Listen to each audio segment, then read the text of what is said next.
Hello guys, welcome back to our channel. അപ്പം നമ്മൾ 2 weeks ഒക്കെ ആയി ഒരു വീഡിയോ ഒക്കെ ചെയ്തിട്ട് വേറെ ഒന്നല്ല നമ്മുടെ ഇച്ചുമോക്ക് തീരെ സുഖമില്ലായിരുന്നു ട്ടോ. ഇച്ചുമോക്ക് ഒരു ഡേറ്റ് ഒന്നും എനിക്ക് ഓർമ്മയില്ല. എന്തായാലും ഒരു 1 വീക്ക് ബിഫോർ പനി കൂടി ഫിറ്റ്സ് ആയി നമ്മൾ ഹോസ്പിറ്റലിലായി. ഒരു 1 വീക്ക് ഹോസ്പിറ്റലിലായിരുന്നു. ഇപ്പോഴാണ് ഇച്ചു ഒന്ന് റിലീവ് ആയത്. പക്ഷേ സ്റ്റിൽ ഇച്ചുക്ക് ബ്രോൺകസിൽ ന്യൂമോണിയ ഉണ്ട്. അപ്പം അത് മെല്ലെ മെല്ലെ ഒരു 1 മന്ത് ഒക്കെ എടുത്തിട്ട് മെല്ലെ മെല്ലെ ഇൻഫെക്ഷൻ കുറയുള്ളൂ. സ്റ്റിൽ അവൾക്ക് ഇൻഫെക്ഷൻ ഉണ്ട്, ചുമക്കുമ്പോഴൊക്കെ ഇൻഫെക്ഷൻ ഉണ്ട്. നമ്മൾ വീട്ടിലേക്ക് നെബുലൈസേഷൻ വീട്ടിൽ എടുക്കുന്നുണ്ട്. പിന്നെ വീട്ടിലാണ് ബാക്കി ട്രീറ്റ്മെൻറ്റ്സ് ഒക്കെ. പിന്നെ ഞാനൊരു 2 വീക്കായി ഒരു 5 ദിവസം എനിക്ക് നൈറ്റ് ഡ്യൂട്ടി ആയിരുന്നു. അപ്പോൾ അത് കഴിഞ്ഞ് ഞാൻ ജസ്റ്റ് ഒരു 2 ഡേ എനിക്ക് ലീവ് കിട്ടിയപ്പോൾ ഞാനൊന്ന് ജസ്റ്റ് കിടക്കാം, നമ്മുടെ വീഡിയോസൊക്കെ കുറച്ച് പ്ലാൻ ചെയ്യാം. എന്തൊക്കെയോ 2 ദിവസത്തിനുള്ളിൽ ഞാൻ കുറേ പ്ലാൻ ചെയ്തിട്ടുണ്ടായിരുന്നു, പക്ഷേ ഒന്നും നടന്നില്ല കേട്ടോ. അതുമാത്രമല്ല, പിന്നെ ഇച്ചുമോക്കാണെങ്കിൽ അന്ന് രാത്രി പനി കൂടി ഫിറ്റ്സായി നമ്മൾ ഹോസ്പിറ്റലിലായി. അപ്പോൾ എനിക്ക് ആദ്യം അവളൊരു 2 വീക്ക് ബിഫോർ ശ്വാസം മുട്ടലായിട്ട് ഹോസ്പിറ്റലിൽ ഉണ്ടായിരുന്നു. അപ്പോൾ അത് കഴിഞ്ഞിട്ട് 2 വീക്ക് കഴിയുമ്പോഴാണ് വീണ്ടും ഈ അഡ്മിഷൻ വരുന്നത്. എനിക്കിപ്പം അടിക്കടി ഇങ്ങനെ വരുന്നത് കൊണ്ട് തന്നെ എനിക്ക് ശരിക്കും എന്തോ ഒരു ബോധം പോയ അവസ്ഥയാട്ടോ. അപ്പോൾ ശരിക്കും എനിക്ക് ഒരു ചിന്തയും വരുന്നില്ല. അപ്പോൾ അത്രയും എന്താ പറയുക, ഇടയ്ക്കിടയ്ക്ക് സുഖമില്ലാണ്ടായിക്കൊണ്ടിരിക്കുകയാണ്. അപ്പം ഇനിയിപ്പം നമുക്ക് നല്ലൊരു പീഡിയാട്രീഷ്യനെ കാണിക്കണം. കൈ കാണിച്ചെടുക്കിച്ചോ?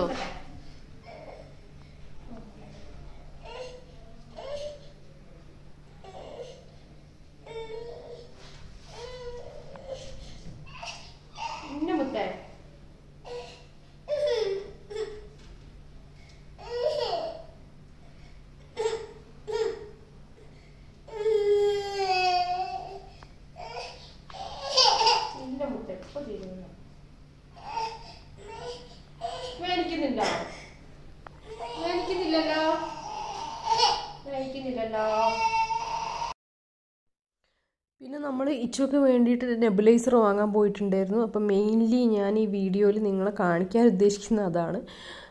നമ്മുടെ കുഞ്ഞുങ്ങൾക്കൊക്കെ ഇങ്ങനെ അസുഖമൊക്കെ ആകുമ്പോൾ ഒരു നെബുലൈസറൊക്കെ ശരിക്കും നമ്മുടെ കയ്യിൽ വെക്കുന്നത് നല്ലതാണ്.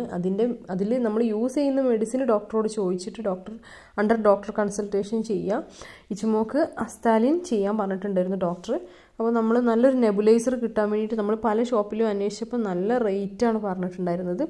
അപ്പോൾ നമ്മളിപ്പം പോകുന്നത് ടോപ്പ് കെയർ എന്ന് പറഞ്ഞിട്ടുള്ള കൽപ്പറ്റയുള്ള ടൗണിൽ തന്നെയുള്ള ഒരു ഷോപ്പിലേക്കാണ്. അപ്പോൾ അവിടെ നമുക്ക് നല്ല റേറ്റ് കുറച്ചിട്ട് നല്ല അടിപൊളി എന്താ പറയുക, നല്ല ക്വാളിറ്റി ഉള്ള വാറൻറ്റിയൊക്കെ ഉള്ള നെബുലൈസർ കിട്ടിയിട്ടുണ്ടായിരുന്നു.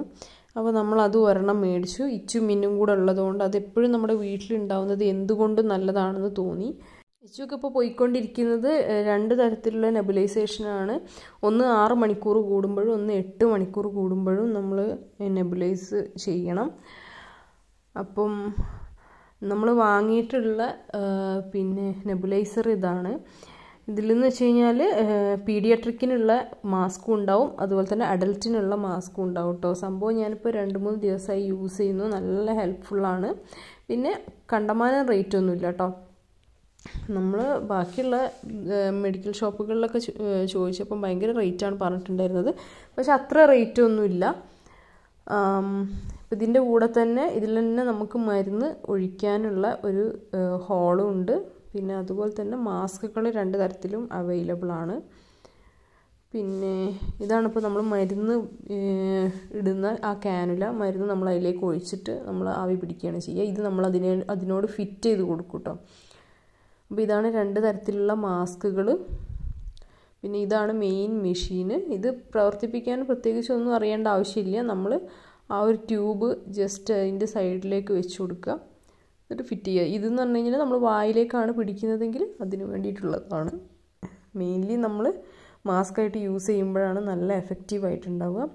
അപ്പോൾ ഇച്ചുമോക്ക് ഞാൻ പറഞ്ഞല്ലോ 2 തരത്തിലുള്ള നെബുലൈസേഷൻ പോകുന്നുണ്ട്. അപ്പോൾ ഞാൻ ആദ്യം 6 മണിക്കൂറിൻ്റെ ഇടയിൽ നമുക്ക് യൂസ് ചെയ്യേണ്ട ആ ഒരു നെബുലൈസേഷൻ എടുക്കുകയാണ്. ഇത് ശരിക്കും നമ്മൾ അവർ പറഞ്ഞിട്ടുള്ള കണക്കിൽ തന്നെ എടുത്തിട്ട് നെബുലൈസേഷൻ കൊടുക്കുന്നുണ്ട്.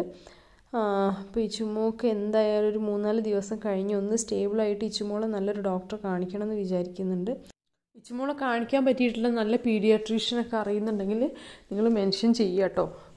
കോഴിക്കോട് ഭാഗത്തൊക്കെ നല്ല പീഡിയാട്രീഷ്യൻസ് ഒക്കെ ഉണ്ടെങ്കിൽ നിങ്ങൾ ആരെങ്കിലും മക്കളെ കാണിച്ചിട്ടൊക്കെ ഉണ്ടെങ്കിൽ എക്സ്പീരിയൻസ് ഒക്കെ ഉണ്ടെങ്കിൽ അടിയിൽ മെൻഷൻ ചെയ്യാം.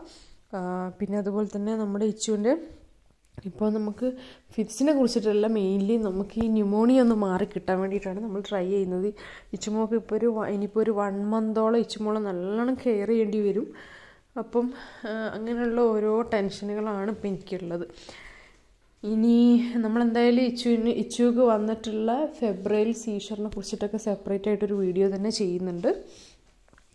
നമ്മൾ ICUയിൽ അഡ്മിറ്റ് ആയപ്പം ശരിക്കും നമ്മൾ നല്ലോണം ടെൻഷൻ അടിച്ചിട്ടാണ് പോയത്. പക്ഷേ അവിടെ നോക്കുമ്പോൾ നമ്മൾ 10 പേര് കിടക്കുന്നുണ്ടെങ്കിൽ അതിൽ 7 പേരും ഫെബ്രുവരിയിൽ സീഷറായിട്ട് തന്നെയാണ് അവിടെ അഡ്മിറ്റ് ആയിട്ടുള്ളത്. ഇപ്പോഴത്തെ ഒരു പനീൻ്റെ ഒരു സ്പെഷ്യാലിറ്റിയാണ് അങ്ങനെ പനി കൂടിയിട്ട് എന്താ പറയുക സീഷറായിട്ട് കുട്ടികൾ വരുന്നതെന്നാണ് പറയുന്നത്.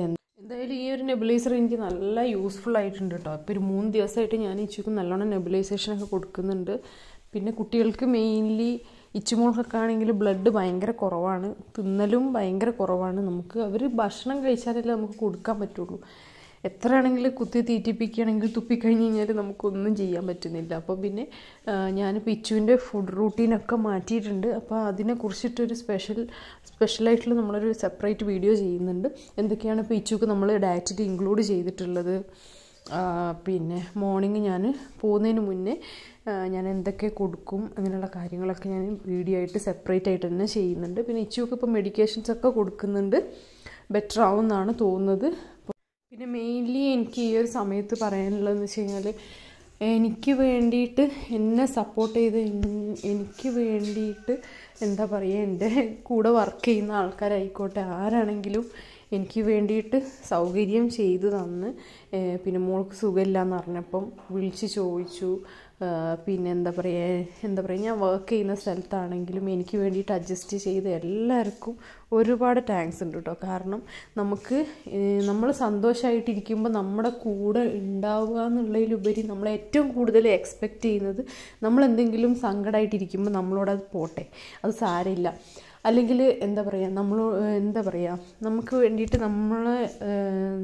നമ്മളെ തളർത്താതെ നമ്മളെ കൂടെ നിൽക്കാൻ ആരെങ്കിലുമൊക്കെ ഉണ്ടെങ്കിൽ അത് ശരിക്കും ഭയങ്കര ഒരു എനർജിയാണ്. അപ്പോൾ എനിക്കത് ആ ഒരു എനർജി എൻ്റെ കൂടെ വർക്ക് ചെയ്യുന്ന എൻ്റെ കൊളീഗ്സിൽ നിന്നും എനിക്കത് കിട്ടിയിട്ടുണ്ട്. അവർ എന്നെ ഒരുപാട് സപ്പോർട്ട് ചെയ്തു. അപ്പോൾ എനിക്ക് ഒരുപാട് നന്ദി അവരോട് പറയാനുണ്ട് കേട്ടോ. എനിക്ക് എത്ര പറഞ്ഞാലും മതിയാവില്ല അത്. അപ്പോൾ എന്തായാലും എന്നെ സപ്പോർട്ട് ചെയ്ത് എല്ലാ രീതിയിലും എന്നെ സപ്പോർട്ട് ചെയ്ത് എല്ലാവർക്കും ഒരുപാട് നന്ദിയുണ്ട്.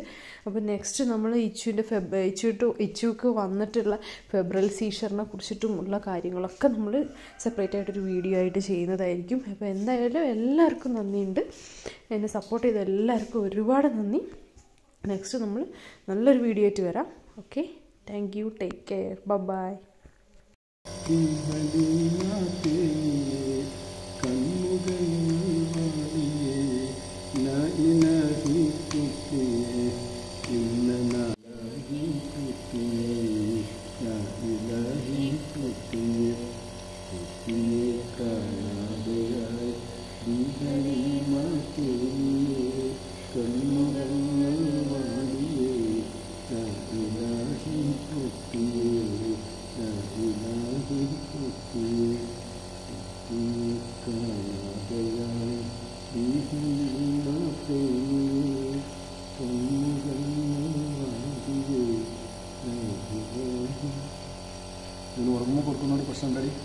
ഉറങ്ങുമ്പോഴാണ് മെയിൻലി കൊടുക്കുക.